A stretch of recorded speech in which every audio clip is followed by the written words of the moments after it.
This week's Torah portion is Balak. It's named for this king of Moab who hires a prophet to curse Israel. The prophet is Balaam. Okay, in Hebrew we say Bilam. In English, I believe it's pronounced Balaam. And of course, this is a very unusual Torah portion. You may notice as you're reading this Torah portion from beginning to end, there is absolutely no interaction between anyone in this Torah portion and Moses or the nation of Israel themselves. And in fact, one of the things that is asked is, do they even know this happened? There's a whole story about the king of Moab hiring Bilam to curse the nation of Israel, and all sorts of goings on that are interactions that are happening between the king of Moab, the elders of Midian, and Balaam, and of course God, back and forth with Balaam. All that is happening. Do the nation of Israel, Moses, ever know that this is really happening? Now, we know Moses ultimately knows this happens because he put it in the book. But is he aware of it other than the fact that God told him about it and therefore he was able to record it? That really is unclear. But it's probable that nobody knows about this. And that the only way we know about this is because this is part of the revelation to Moses to write it down. Because none of the nation of Israel nor Moses were actually part of this story. So that's an interesting thing because it's very unique. This Torah portion. It's a story that is about the nation of Israel, but there's no interaction with the nation of Israel. And so therefore it's a story that that God wants us to know. Okay?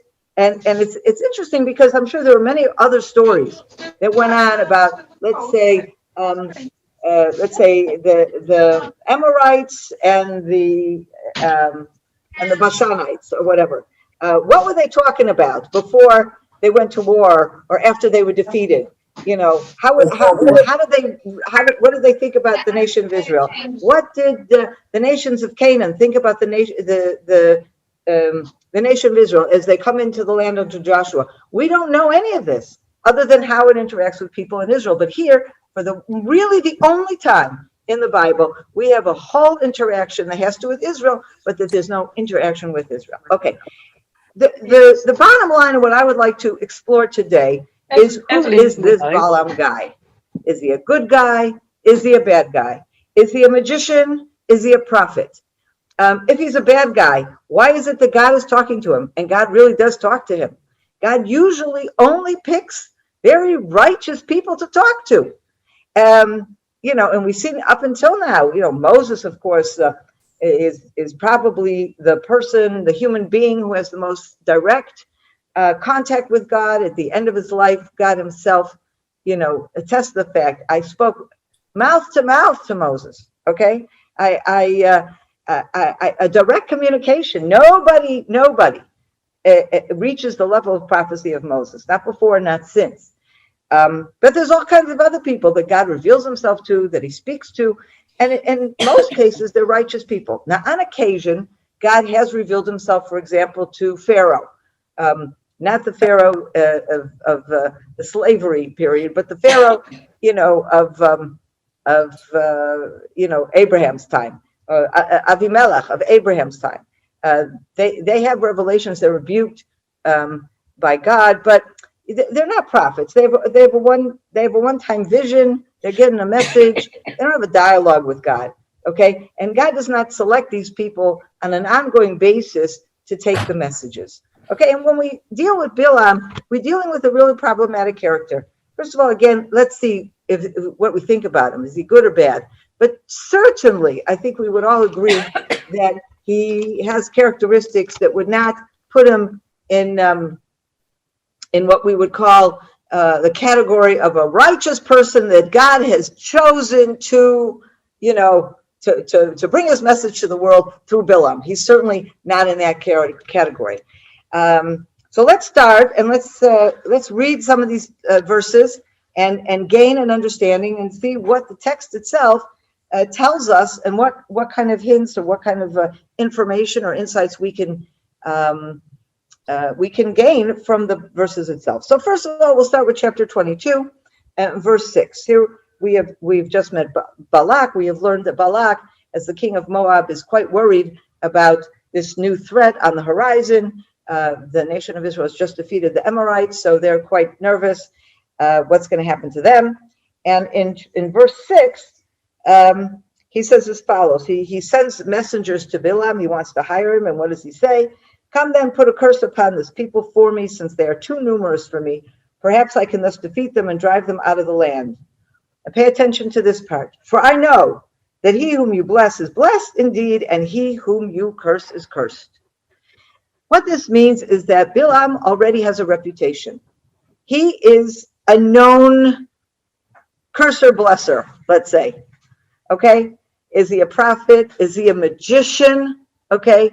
Is he using hocus pocus powers, and again, when we talk about magic, when we talk about supernatural powers, there's quite a debate in Judaism if these powers actually exist. There's some who say no, they don't really exist. It's all sleight of hand.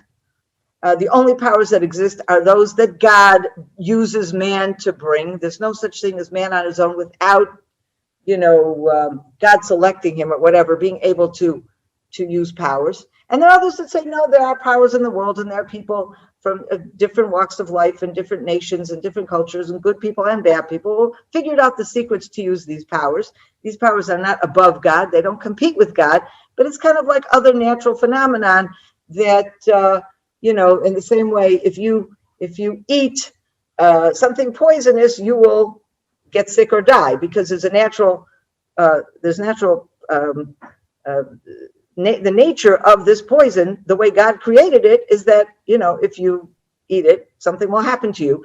And in the same way, there are certain powers out there that if you know how to manipulate them, they will create certain results. Of course, God can interfere with that process.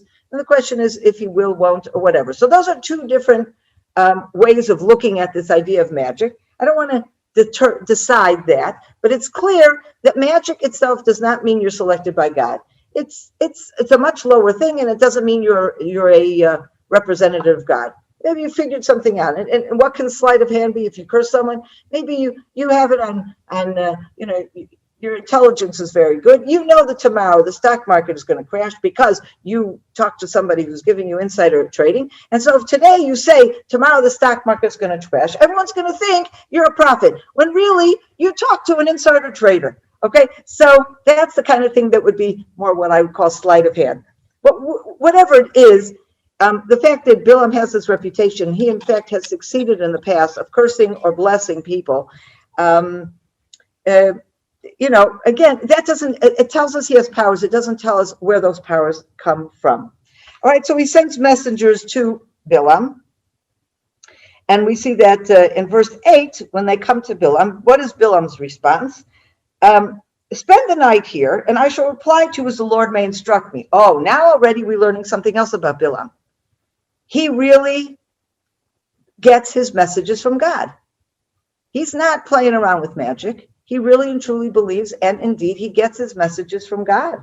So that's very interesting. It seems that he is some kind of a prophet. Let's see what else happens. Okay, in verses 9 through 12, we see that not only is Bilam getting a message from God, he's having a conversation with God. That already is a much higher level. This is not just, he sees a vision in the night and he knows it comes from God. God says something to him. God says to him, who are these people? Bilam says they're sent from Balak. Of course, God knows who these people are. But very often we see examples of that. Well, God will kind of ask a question to kind of open up the conversation. He says to Abraham, he says to Adam, where are you? Well, of course he knows where they are, but it's kind of a conversation opener or whatever. But anyway, that of course puts Bilam on a very high level. And in fact, there are some sources, midrashic sources, who claim that the level of Bilam's prophecy is the same level of Moses's. Now, they don't say that he's as righteous as Moses, but he's saying that the level of his prophecy, the clarity of his prophecy, the degree to which he is able to engage God in conversation are very similar to one another. That, I believe, is a little bit of a troubling fact, but it seems that there's a great deal in these verses that would support that. Okay, now in verse 13, he actually, God says you're not going with them. You should have been the end of the story. And actually, he obeys God, and he goes to the messenger. He says, no, I'm not going. Sorry, God won't let me. End of story. Okay. The messengers go back to Balak. Balak says, no, I know this Bilam guy.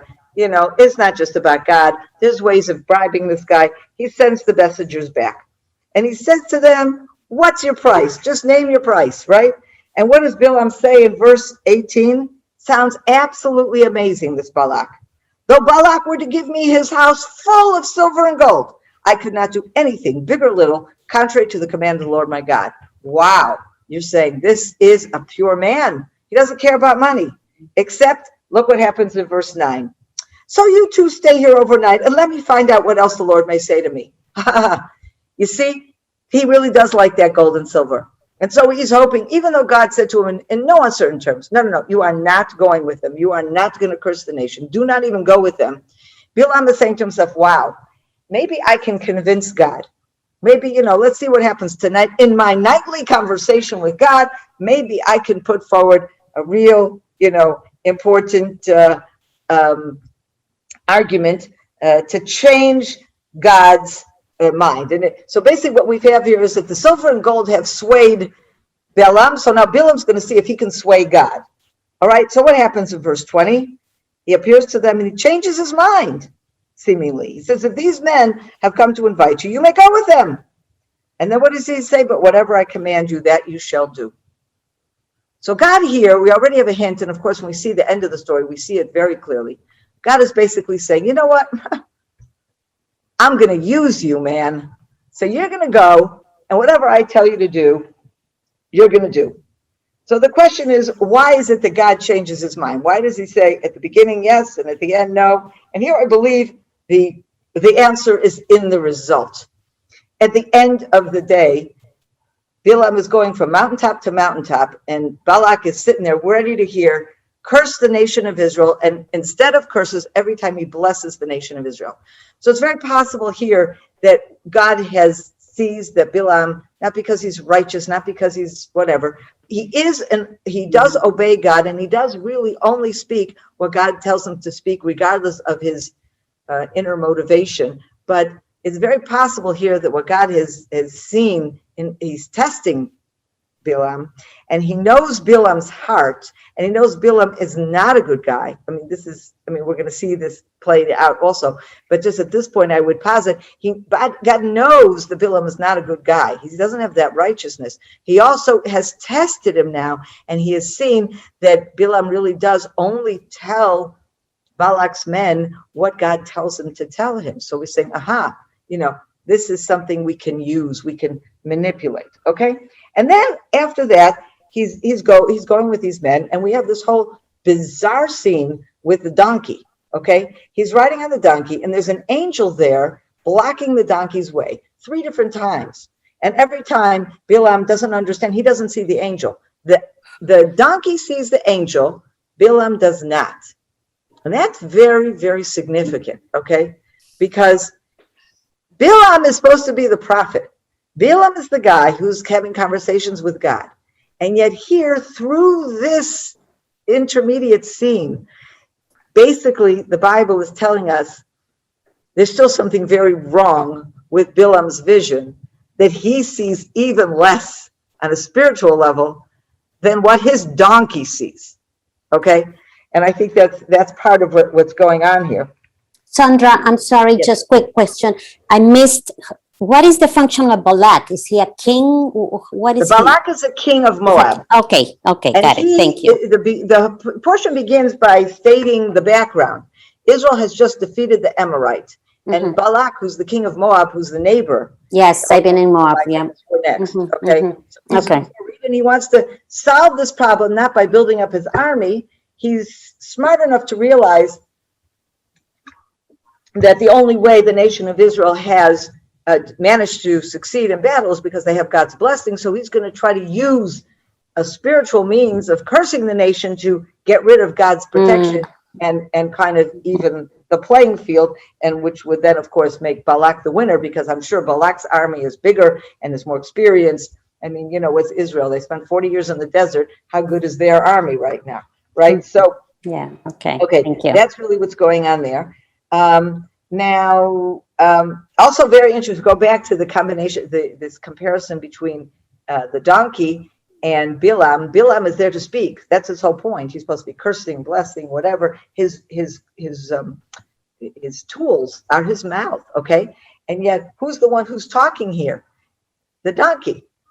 Suddenly we have a donkey who talks and who's saying smart things, correct things, wise things. He's saying, but there's an angel of God in front of me, whereas Bilam is talking idiocy. He's yelling at this thing, what are you doing? You know, whatever. And really, he's not doing a lot of talking, Bilam. Instead of talking, what is Bilam doing? He's hitting the donkey. So there's a certain ironic twist here going out to kind of, and that enables to shed doubt on how much Bilam actually sees and how valuable his language is when you compare it to this donkey. Okay, now in verse 31, though, when suddenly Bilam is able to see the angel himself, let's look exactly to the language we have here. The Lord uncovered or revealed Balaam's eyes, and he saw the angel of God. Okay, so basically we have this idea of his eyes that see but do not see. And it is only God who makes the difference. It's not like all of a sudden Bilam opened his eyes and he saw. The verse is very specific. It is God who reveals his eyes. And so it emphasizes the fact that Bilam is said is completely dependent on what he can see, and what he knows is completely dependent on what God is going to enable him to see. Okay? And there's a hint here that Bilam in this whole process, who he is completely irrelevant. And that may also go to help us understand how it is that a person like this, who is not particularly righteous, how is it that he becomes the prophet? He's not a prophet like the prophets that we know, that they themselves, their righteousness, not just the righteousness that enables them to earn the right to receive prophecy, but they in and of itself become part of the prophecy. Think of Jeremiah, for example, who is terribly concerned, personally and really concerned for the fate of the nation of Israel. And God is telling him things that he needs to tell the nation, to repent and to beware. The exile is coming and the destruction of the temple is coming. And Jeremiah is going way beyond just parroting what God says. He's trying to show them things. He's suffering. He has tremendous suffering in this job that God is giving him. He has tremendous identification with the suffering of Israel. He cares deeply, and that affects the nature of his prophecy. He expresses those emotions and those passions as he's presenting God's word. Whereas in the case of Balaam, he's just a microphone. He's a microphone, okay? And I think this is emphasized to us when we see it is God that opens up his eyes. He has no independence at all, or even a particular role in this whole thing. And at the time, and by the way, through this experience, Bilam does understand something new. Look at verse 34 and 35. Bilam said to the angel of the Lord, I erred because I did not know. Or actually, the word here is not I erred. In Hebrew, it's chatati. I sinned. I have sinned because I did not know that you were standing in my way. If you still disapprove, I will turn back. Here, Bilam is opening again. Okay, God, if you tell me not to go forward, I won't go. So there is a very clear obedience in Bilam to God, despite Bilam's nature, which is not so righteous. But the angel of the Lord said to Bilam, go with the men, but you must say nothing except what I tell you.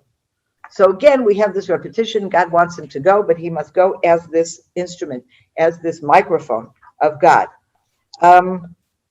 Now, let's look at verse 38. So Bilam now goes back to Balak, and he says to him again, he emphasizes, okay, I'm going to go with you, but I'm only going to tell you what God tells me to tell. And he focuses on that a great deal. Okay, now though we have verse 23, it's at the end of chapter 22, it sounds to us like it's all hunky-dory. Bilam has admitted he had sinned. He was taught this lesson with the angel and the donkey. He is ready to obey God. But then we have and we're going to see this throughout, we have a little bit of a regression again. Because all of a sudden, Bilam says to Balak, build me altars, 7 altars. And we're going to have 7 bulls and 7 rams. And he's bringing forth all these sacrifices. Okay, and then what does he say? What's the purpose of all this? In verse 3, perhaps the Lord will. Now, there's a very interesting word that's used here. It's, in English, it's the Lord will reveal himself to me, or he will manifest himself to me. But the word is yikareh. And we see this word used also in verse 4 and in verse 16. It's a word that does not usually mean revelation. It's not that word at all. And many of the commentators say it's pretty much an agreement among the commentators, a consensus, that it's a negative connotation, this word. When you say God reveals himself to somebody, it's a very positive connotation. It's talking about something highly, highly spiritual. And in this case, it is not. It's a very negative connotation. And some connect this with because it has similar letters and it's probably from the same root as the word by chance. Okay, so basically what is going on here is not so much as established meeting and a normal kind of revelation. It's more like a chance meeting. And in verse 4 and verse 16, the word is used to indicate how God appeared to Bilam, as if to say, God is not giving him the quality of revelation. He's giving him a chance revelation, a one-time, just, by the by, to accomplish something specific. When Bilam uses the word, you get the sense that what he's trying to say is maybe by chance, I will be able to sway God with all these bulls and rams that I'm offering, okay? Because again, he's saying, whatever he reveals to me, I will tell me. But he's basically saying, let's see what happens. Let's see what he's going to tell me. And there's an understanding of what does he need the rams and the bulls for? Okay, God appears to him without all these sacrifices, but you get this sense that he's trying to bribe God. And that sense is reinforced later on. I will show you where that is reinforced. Okay, so as I mentioned in verse 4 and verse 16, you have that same word being used when God appears to Bilam. So it kind of lessens his value and what kind of a revelation it is. Okay, but in each time now we're going to have several situations where Bilam is going to again, build altars, bring offerings, try to get God to give him a cursing message for Israel, and instead each time he's giving him a message of blessing, and Bilam stands up there and issues forth beautiful words of poetry, all to bless the nation instead. Now, how do we know, really, aside from this analysis of the word vayikir, this chance kind of revelation, how do we know, really, that Bilam still has his own personal will to curse, okay? And that, I think, is revealed in chapter 24, verse 1. Now, Bilam, after he's done this already 3 times, two times already, he has tried this, brought his 7 bulls and 7 rams, tried to curse, and and ended up blessing. How do we know that what he really wants to do is curse? Because really what he's saying, he keeps saying, well, I'm going to say whatever God says. We have a hint that he's trying to convince God to allow him to curse because of the altars and the 7 bulls and the 7 rams. But don't really know that. Where we really know it is here in chapter 24, verse 1. Now Bilam, seeing that it pleased the Lord to bless Israel, did not, as on previous occasions, go in search of omens, but turned his face toward the wilderness. Okay? And then he starts to say his final message about Israel. Okay? Now, what does that tell us? That exactly how we read this thing, that the 7 bulls and the 7 rams and the 7 altars and all that was all this going in search of omens. And omens is probably the wrong translation. In Hebrew, it's nechashim. Nechashim means a certain magical manipulation, okay? And it's something that we are commanded not to do. It's considered pagan to try to manipulate, to try to figure out what the future is, to try to, use special powers for whatever. And it seems that what this verse is telling us was those attempts by those altars and those offerings by Bilam were essentially manipulations. He was trying to manipulate God. He was trying to get to what he really wanted, even though he himself is disciplined and he himself is not going to say anything that God is not going to allow him to say. He has his own will, and his will is contrary to God's will. And so he is trying to manipulate God, but only after 2 times of failing, he finally realizes it's not going to work. And after that, what is the next thing we see in verse 2? And the Spirit of God came upon him. For the first time now, we have a sense that what he is going to speak forward is going to be something that is going to come from within him, not just as a mouthpiece, but that the Spirit of God has rested upon him, and so that it comes more from within him. Okay? And so if we ended the book here and the end of the story here, we would say the guy started out as a magician, he ended up as a prophet. Great ending, good story. However, there are some indications that this is not really what's going on. So first of all, one thing in chapter 24, verse 16, we learned something very interesting. Verse 15. We learned something interesting. This is when he has his additional talk and he talks about the different nations in the future, etc. And what he says something about himself. He says, words of a man, and here the translation is not consistent with the way we translate it. Shtum ha'ayin, and it's translated here whose eye is true, okay? It is commonly translated to mean missing an eye. Bilam was a one-eyed man. He didn't see out of both eyes. He only saw out of one eye, okay? That's how that's interpreted. And yet in the following verses, in verse 17 and verse 20 and 21, we keep hearing about how Bilam is seeing. He sees, he's going to preach now, he's going to prophesy what he sees. He sees Amalek, he sees the Kenite, okay? And there's a focus on what he sees. And so here, I think, first of all, consistent with this idea of that God's Spirit has rested upon him is a contrast between his physical ability to see, which is impaired, as opposed to a spiritual ability to see, which here seems to be enhanced. And so that, again, is consistent with the ending of the previous thing when he finally recognizes and the Spirit of God rests upon him. However, there's an end to the story in next week's Torah portion, or 2 weeks from now, Torah portion, and that's in chapter 31. Chapter 31, after the sin of of Baal Peor, of that terrible pagan worship where we have the Midianites and the Moabites seducing the women of Israel to worship in a very nasty sexual way this Peor god, very terrible pagan worship, and and many people are killed by God's wrath as a result of this. After that, there is a war against the Midianites, and Israel is commanded to fight and kill these Midianites who were responsible for this terrible act of incitement, as you will, to sin. In chapter 31, verse 15, we have as follows.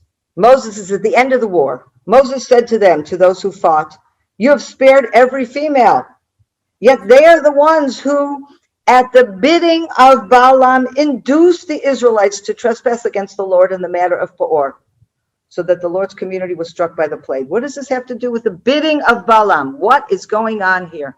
Okay. Tradition says that after Balaam failed to curse the nation, he went to Balak and he said, "But I have a different plan for you. You've got to get the nation of Israel to sin. Don't curse them. It won't work. But if you get them to sin, it will anger God and God will punish them."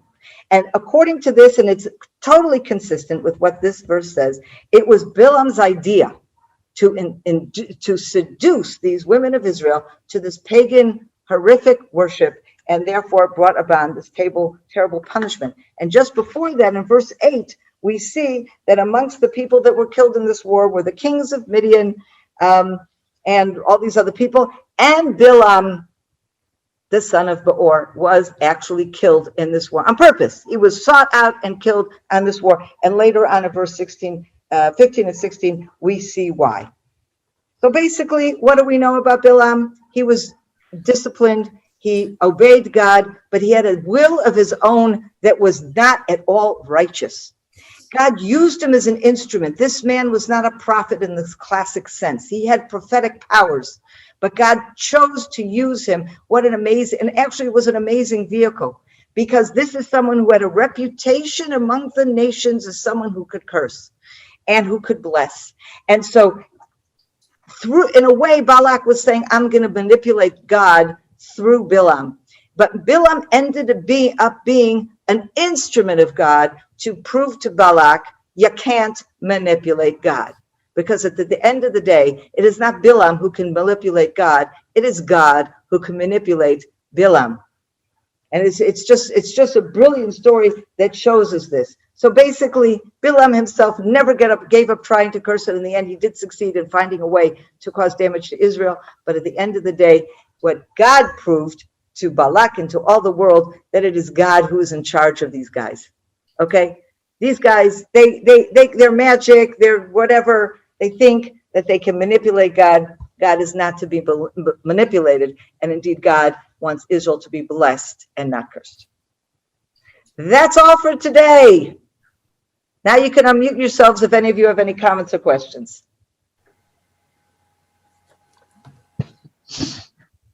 Sondra, it's Vanessa. Am I correct in thinking that Bilam was not Jewish? Yes, that's right. No, he's absolutely not Jewish. He's a Midianite. Oh. No. He's not Jewish at all. He's not part of the nation of Israel. That's why I'm saying this whole portion here is a conversation and interaction between people having nothing to do with the nation of Israel, Moses, except that they want to do things to them through the blessing. They're cursing. They want to curse them. But no, these are other people. And so that also is something, by the way, that has been questioned. Why is there a prophet among the nations, not just among these pagan nations, among people who are, not so good?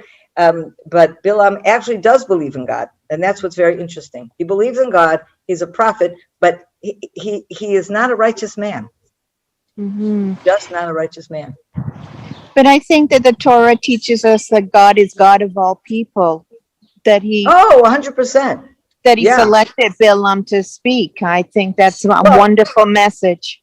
Well, I think that it would be it would be an easier message to understand in a way if the person that God selected was not a Bilam, but was a righteous man among the Gentiles. Okay? Of course. But that's, in this case, that's what really creates the problem. Bilam is clearly not a righteous man. So why is God speaking to him? Yes. And that's what I was trying to address today. Thank you. It was very interesting. Thank you. Yes, Judy. I was thought it was quite interesting how Balaam got Balak to try to do it and to say the curses, and how in relative to today that it says when the first bit of the Torah portion that Israel was settling next to them, causing no harm, but they were still worried and wanted to curse Israel. Right. Much the same as today, like your neighbours don't like to live next to you in peace, but they want to curse you. And right. No, they would. I think some of our neighbors would be very happy if they could find a prophet for hire that would actually work. But yes, Maria, did you have a question? I just think that also nowadays, sometimes there is a combination when people get to change, quote unquote, religion. They sometimes bring luggage from past, like Balaam, for example, he had all my magic and whatever else, things that were pagan. Well, that's a very interesting perspective. You're seeing him as somebody who was a total pagan and then came part of the way towards believing in God, but didn't make the whole journey. Right, you got it. That makes a lot of sense. Yeah, that's how I see it. That makes a lot of sense. Great insight. Okay, so have a wonderful weekend, everybody. Shabbat shalom. Thank See you you. next week. Shabbat shalom. Thank you. You're welcome. Thank you, Sondra. Shabbat shalom for Toronto. Thank you. Bye-bye. Bye-bye. I hope you enjoyed that video, and we'd like to be sure you're getting all of our video content. So just click on the subscribe button below as well as on the notification bell, and that way you will have easy access to all our material. We look forward to staying in touch with you. God bless you and have a wonderful day.